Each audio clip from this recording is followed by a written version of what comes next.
121, 130, 140, 155,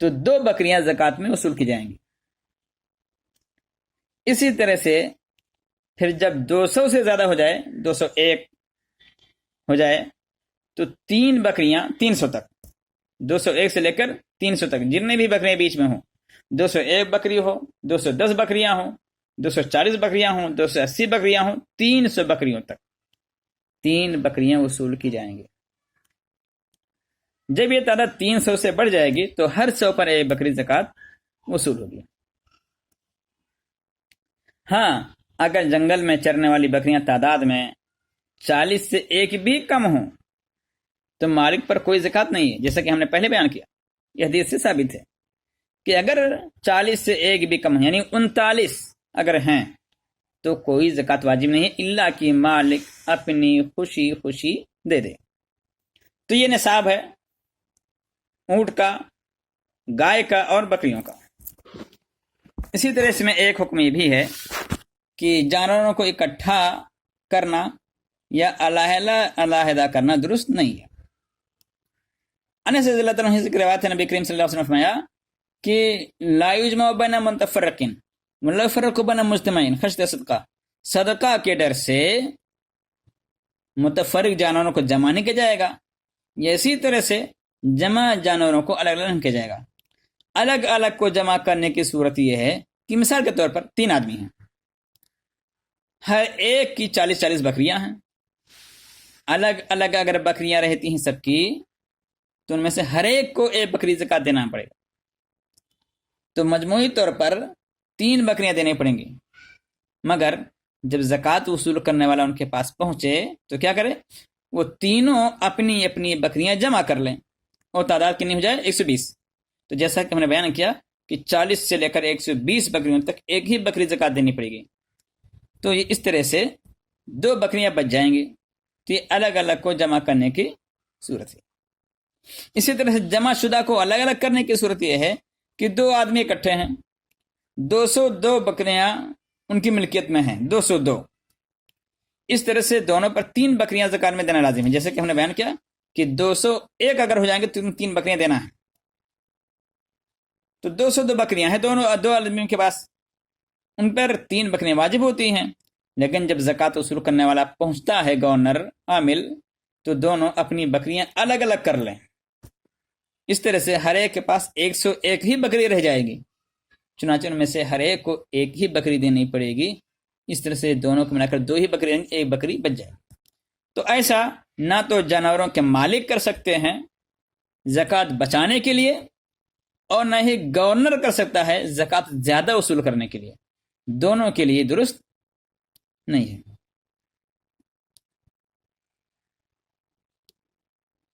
اسی طرح سے نصاب سے کم تعداد اگر ہے اور 2 متعین مقداروں کے درمیان یا اضافہ پر کوئی الگ سے زکوٰۃ واجب نہیں ہے،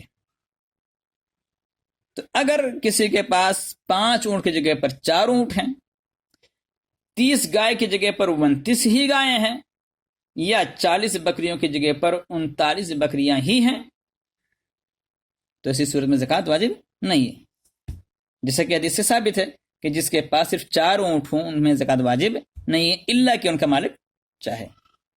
اسی طرح سے ایک حدیث میں ہے کہ آدمی کی بکریوں میں سے 40 بکریوں میں سے 1 بکری بھی کم ہو تو ان پہ زکوٰۃ واجب نہیں ہے، الا کہ مالک چاہے۔ اسے بخاری کی روایت ہے۔